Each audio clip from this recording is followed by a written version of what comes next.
série de webinaires organisés par l'Observatoire des Ambroisies en lien avec le CNFPT et le ministère de la Santé. Donc, cette série de webinaires qui se tient sur la deuxième quinzaine de juin s'inscrit dans le cadre des journées de lutte contre les ambroisies. Il dure une demi-heure à chaque fois et donc vous pouvez utiliser le module conversation pour poser les questions. Voilà, qu'aujourd'hui Marie-Lou reprendra après la présentation. Et donc cette présentation, elle sera faite aujourd'hui par Quentin Maîtret de l'Observatoire des Ambroisies et il va nous présenter la boîte à outils Ambroisie. Quentin, je te laisse le micro. Merci Bruno. Donc bonjour à tous et bienvenue sur ce webinaire consacré à la boîte à outils Ambroisie. Alors, voilà. Donc du coup ce webinaire est destiné à vous montrer les outils à disposition, donc notamment pour le référent Ambroisie. Et donc l'objectif à la fin, c'est que, je l'espère, vous connaissiez les différents outils qui existent et qui vous permettent de vous accompagner dans la lutte et de savoir où et comment se les procurer. Donc en premier outil de la lutte contre les ambroisies, il y a bien sûr l'Observatoire des ambroisies. Donc très rapidement, qu'est-ce que c'est? En fait, c'est un organisme créé en 2011 par le ministère de la Santé, de l'Agriculture et de l'INRA, et à présent maintenant piloté par Fredon France. C'est un organisme qui a été désigné comme étant un centre de ressources nationales sur les ambroisies, et donc sa mission principale, c'est d'améliorer la diffusion des connaissances et des informations, donc à travers différents outils que je vais vous présenter après, et consacrés aux ambroisies, donc espèce qui a un impact sur la santé humaine. L'Observatoire des ambroisies peut être sollicité pour organiser des formations, des conférences, demander des contacts et des renseignements. Vous pouvez, si vous avez un doute, nous demander s'il s'agit bien d'une ambroisie sur la base de photos, euh, si vous avez besoins de conseils de gestion, ou bien également organiser Captain Alergo. Donc tous ces outils-là vous seront présentés par la suite dans ce webinaire. Donc l'Observatoire des ambroisies, c'est aussi des partenariats. Donc là, vous avez des exemples de partenariats. Donc par exemple avec Fredon Poitou-Charentes, destiné à expérimenter la période optimale de gestion pour la fauche de l'ambroisie avec la feuille d'armoise, ou bien sur l'ambroisie trifide avec Tela Botanica et l'ANSES, ou bien sur l'expérimentation de la méthanisation de graines d'ambroisie avec l'École nationale supérieure d'agronomie et des industries alimentaires de Lorraine. Ambroisie, donc comme je vous l'ai dit, c'est également de la formation, donc pour différents publics, que ce soit grand public, gestionnaire ou bien un référent.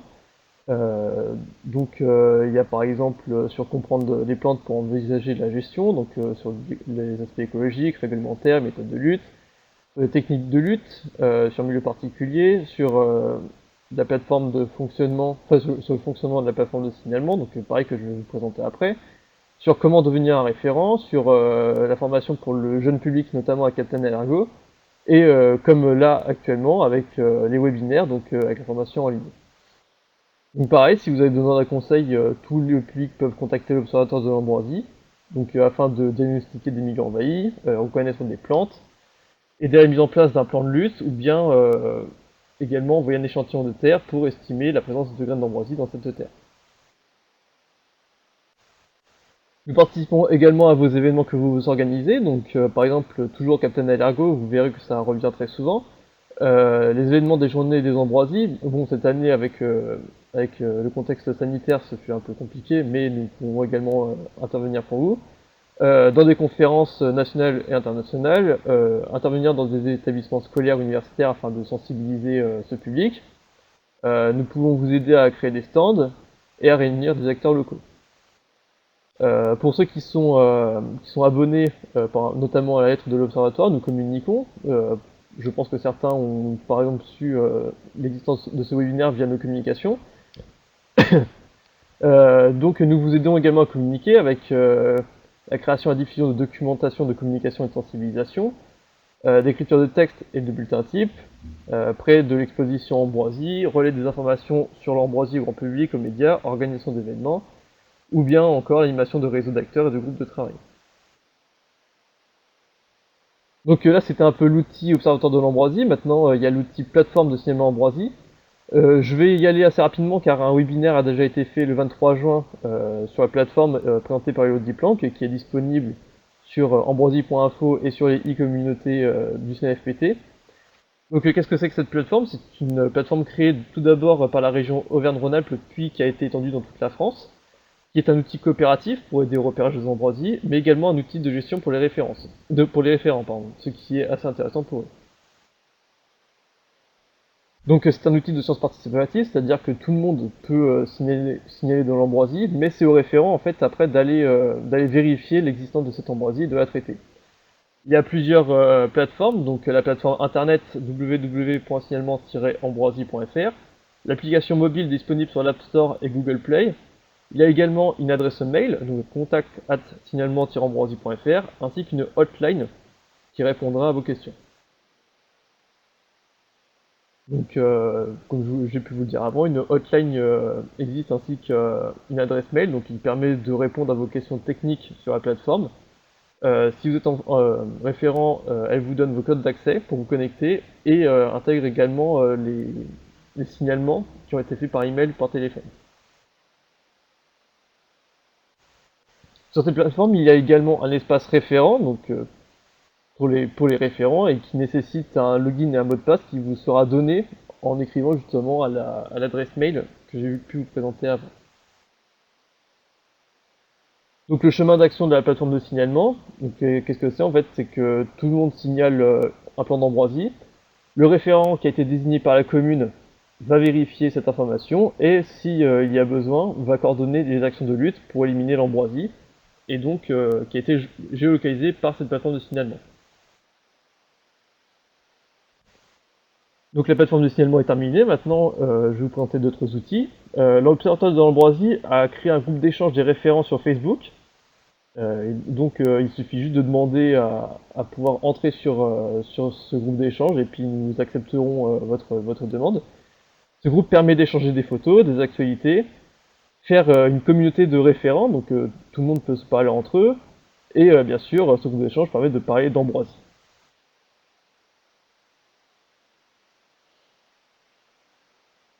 Maintenant, nous allons voir un peu ce qu'il y a comme document à disposition sur le site ambroisie.info.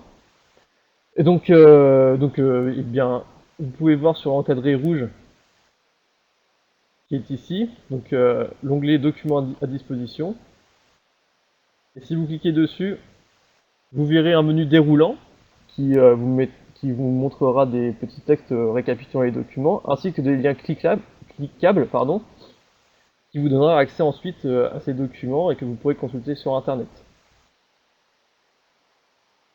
Donc les documents à disposition, ce sont notamment des affiches A2, des guides de gestion de l'ambroisie à feuilles d'armoise, des cartes de reconnaissance, des guides de gestion en bord de route, un vademecum d'aide à l'élaboration de plans d'action, et puis bien d'autres documents que je vous invite à aller consulter sur l'onglet documents à disposition. Il y a également des panneaux d'exposition qui sont disponibles et qui permettent de sensibiliser le grand public. Donc ils sont au total de 10 et donc disponibles en prêt ou bien nous pourrons vous les fournir en PDF haute résolution si vous voulez les faire imprimer par vous-même. Le prêt de ces panneaux est gratuit et le transport est pris en charge par la structure qui emprunte. Et donc où trouver tous ces documents? Donc il existe un catalogue. Donc il suffit de cliquer sur le petit carré que vous pouvez voir ici, outils. Et donc dans ces outils, il y a toujours dans le petit carré rouge, catalogue, vous cliquez dessus. Et donc dans ce catalogue, vous pouvez voir dans les premières pages des référencements en fait de tous les documents qui puissent exister. Donc séparés en 4 rubriques, donc avec les fiches de reconnaissance, les documents de sensibilisation, les outils pédagogiques ou bien la gestion des ambroisies dans les différents milieux. Et donc ces référencements nous aident à vous trouver plus rapidement le document que vous allez demander. Et donc en fonction de qui vous êtes, quelle est votre action par rapport à l'ambroisie, vous avez différentes catégories. Donc si vous êtes particulier, vous pouvez voir que vous pouvez par exemple demander RECO 01, donc un guide de reconnaissance. Si vous êtes référent, vous avez d'autres types de documents. Et donc en fait cela vous aide aussi également à chercher quel type de document pourrait vous intéresser. Donc à présent nous allons passer à la boîte à outils du référent. Donc pour y accéder vous cliquez encore sur l'onglet outils. Et donc cette fois-ci vous cliquez sur l'onglet qui est en dessous de documents à disposition, donc toujours dans le carré rouge, et boîte à outils du référent Ambroisie. Et donc pareil, c'est un menu déroulant un peu qui se déclenche. Et donc il y a par exemple un petit récapitulé de quel est le rôle du référent Ambroisie, quelles sont les mesures que le référent Ambroisie est susceptible d'être amené, ainsi que différents liens cliquables, donc notamment la plateforme de signalement Ambroisie. Dans cette boîte à outils du référent, il y a une série de documents qui comprend notamment un diaporama de présentation pour le grand public, des textes de bulletins communotypes qui vous aident en fait à gagner du temps quant à la rédaction, des textes types de lettres de signalement ou bien des textes types de lettres de relance, si jamais quelqu'un n'a pas agi contre l'Ambroisie sur demande.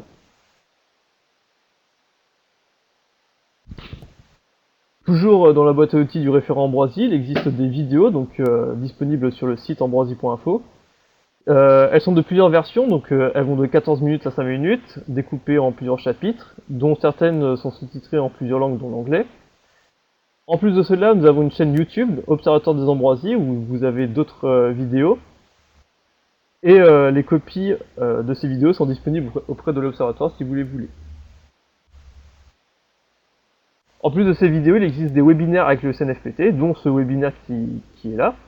Et donc, ils sont disponibles sur la boîte à outils Ambroisie. Et pour les webinaires des Journées des Ambroisies, elles seront disponibles sur la page Journée des Ambroisies 2020. Vous descendez tout en bas et vous aurez en fait tous les webinaires disponibles, ainsi que sur les e-communautés du CNFPT. Donc, celles qui sont disponibles sur le site, vous avez la plateforme de signalement Ambroisie, 30 minutes pour connaître l'Ambroisie, l'Ambroisie en bord de route, les collectivités de la lutte contre l'Ambroisie, et donc toujours les webinaires des journées de lutte. En plus de cela, nous avons une lettre de l'Observatoire, donc qui est mensuelle, et que vous pouvez retrouver dans la page d'accueil de ambroisie.info, pardon, et donc dans le petit carré rouge. Et donc cette lettre mensuelle est publiée de mars à novembre, qui vous informe des actualités scientifiques, réglementaires, des actions de lutte. Et donc si vous voulez vous abonner, vous pouvez écrire un mail à observatoire.ambroisie@fredonfrance.org. Toutes ces lettres sont disponibles sur ambroisie.info, comme j'ai pu vous le montrer avant. Et si jamais vous êtes intéressé, par exemple, vous pouvez inscrire votre mail dans le chat qui est présent, et nous vous inscrirons dessus, et puis vous recevrez ces lettres tous les mois. Pour rappel, la prochaine lettre de juillet paraîtra en fait pas lundi prochain, désolé c'est une faute, mais mercredi ou jeudi me semble. Enfin donc le 1er juillet, et donc si vous êtes intéressé, vous pouvez écrire votre mail dans le chat. Donc là nous avons un peu l'Ambroisie pour les grands entre guillemets, mais nous avons également l'Ambroisie pour les jeunes, et c'est pour ça qu'a été créé Captain Allergo. Donc pareil sur ambroisie.info, vous avez tout en bas et vous avez Captain Allergo, vous pouvez cliquer dessus. Et donc il y a différents supports, donc il y a le kit Captain Allergo qui comprend un CD avec 2 clips, 4 panneaux, des tapis, mais également une manette de jeu Ambroisie. Et donc ces différents outils sont disponibles auprès. Ils visent surtout un public allant du CE2 à la 6ème. Donc il peut être déployé dans des milieux scolaires, des centres de loisirs, et également pendant les journées de l'Ambroisie. Cet été, dû à la crise sanitaire et donc à l'impossibilité de réunir des enfants, des jeux de l'été de l'Ambroisie vont être créés. Et donc ils vont être diffusés sur nos réseaux sociaux, donc sur Twitter, Instagram et Facebook, comme sur les adresses qui sont affichées sur le diaporama. Et donc nous essaierons de faire des jeux consacrés à Captain Allergo, un peu ludiques, pour attirer le jeune public et pourquoi pas les grands enfants. Donc dans le kit Captain Allergo, vous avez des panneaux La durée moyenne est de 2 heures, mais elles sont adaptables à d'autres types d'événements. Par exemple, si vous avez des stands fixes, vous pouvez par exemple très bien afficher les grands panneaux Captain Ergo et puis que ça dure une journée. L'âge visé de 8 à 12 ans, donc ce qui correspond toujours du CE2 à la 6e. L'effectif idéal serait de 15 à 20 participants, mais vous pouvez faire plus ou moins, de toute façon ce n'est pas fixé. Et donc le contenu comporte 4 panneaux verticaux déroulants, des tapis à poser sur le sol, un guide pédagogique, un CD-ROM, 3 tampons, ainsi qu'un carnet de mission pour les enfants. Donc toujours sur la mallette, donc elles sont divisées en 2 grands thèmes, donc les fiches pédagogiques et les activités jeux de piste. Donc pour commander ou emprunter une mallette, vous pouvez nous le demander toujours à la même adresse, observatoire.ambroisie@fondon-france.org. Mais vous pouvez aussi l'avoir ou la télécharger sur mallette-ambroisie.fr. Et ces mallettes sont en général disponibles dans les ARS et elles sont prêtées gratuitement. Mais vous pouvez aussi les acheter. Et donc en plus de Captain Ergo, il y a également les journées de lutte contre les ambroisies, donc comme cette année, qui se déroule du 15 au 30 juin. Et vous avez tous les résumés des journées de lutte toujours sur ambroisie.info, donc toujours dans le petit carré rouge, vous cliquez dessus. Et donc dans cette page, il y a la description des journées de lutte, il y a les webinaires qui sont diffusés, les kits de communication, ainsi que la carte des événements. Donc par exemple, quand vous nous contactez pour un événement, nous le mettrons sur la carte et ensuite elle est visible sur toute la France pour que le plus grand nombre puisse y accéder. Donc ces journées de lutte sont surtout destinées à sensibiliser le grand public à la thématique des ambroisies. Les actions réalisables, notamment hors crise sanitaire, par exemple, ce sont des conférences grand public, des sorties de reconnaissance et d'arrachage collectif, toujours les animations Captain Ergo, mais que nous modulons en fonction de la crise, la distribution de documentation, d'expositions, alerte à la presse, mais bien sûr, si vous avez des idées, par exemple, pour faire évoluer ces journées de lutte, nous sommes toujours ouverts, donc vous pouvez toujours nous écrire si vous avez des idées. En plus de cela, nous avons les activités en ligne, donc les réseaux sociaux, nous sommes présents sur Facebook, LinkedIn, Twitter et Instagram. Toujours notre site internet ambroisie.info. Le RNSA publie également des bulletins allergopolliniques, donc qui permettent de savoir un peu le risque d'allergie en fonction de la période. Il y a toujours la plateforme de signalement ambroisie qui permet aux référents de voir la présence ou non d'ambroisie actuellement. Et également une cartographie officielle des ambroisies, donc qui sont disponibles sur ambroisie.info, à peu près cartographie. Et donc j'en ai fini avec les outils pour l'ambroisie, et donc je vous donne rendez-vous lundi prochain sur quelles actualités concernant Ophrya comuna, l'insecte qui mange l'ambroisie, présenté par Heinz Müller, toujours au même lien, à 11h30.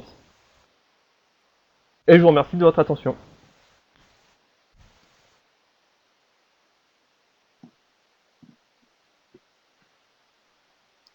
Eh ben, merci beaucoup, c'est très clair. Je vous invite à poser vos questions si vous en avez dans le petit chat en bas. On a bien récupéré vos adresses mail pour ceux qui sont intéressés pour recevoir la lettre des ambroisies. Et donc une première question, avez-vous déjà effectué de l'animation au sein d'établissements scolaires? Si oui, est-ce que les enfants étaient intéressés? Moi je vais répondre parce que j'en ai fait pas mal depuis un moment. Oui, on fait, c'est d'ailleurs notre public principal en établissement scolaire. Généralement, les enfants sont ravis. Donc, il y a toujours, en fait, ça se passe en plusieurs temps. Un petit temps d'introduction en salle avec qu'est-ce que c'est l'ambroisie, on interroge les enfants, vous êtes allergique, à quoi? Donc, on se rend compte qu'il y a plein de possibles. Ensuite, il y a une petite vidéo qu'on passe de Captain Ergo. Et ensuite, c'est l'activité en tant que telle. Donc, généralement, c'est mieux de le faire dans des endroits assez. Où il y a plein de places, comme en extérieur, dans les cours.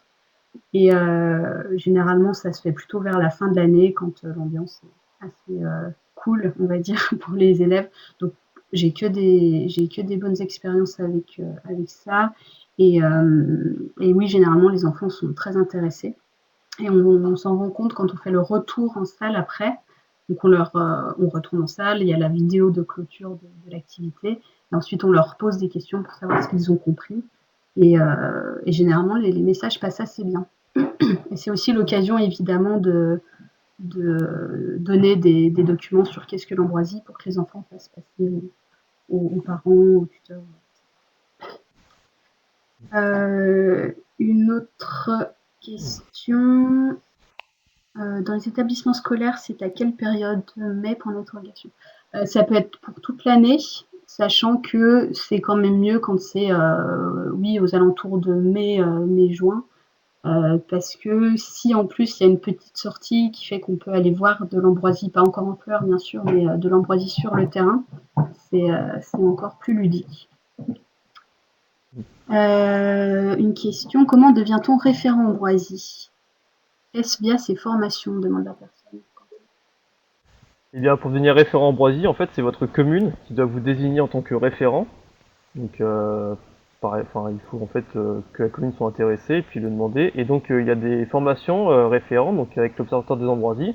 Donc, si jamais vous êtes référent, vous êtes désigné comme référent, vous pouvez nous envoyer un mail et puis nous pourrons vous former ensuite par des formations. Voilà, il y a un formulaire à remplir pour justement demander voilà, pour s'inscrire. Et les formations aussi sont réalisées par les coordinateurs ambroisie de votre région également. Donc, c'est par la suite qu'on vous apprend ce genre de choses.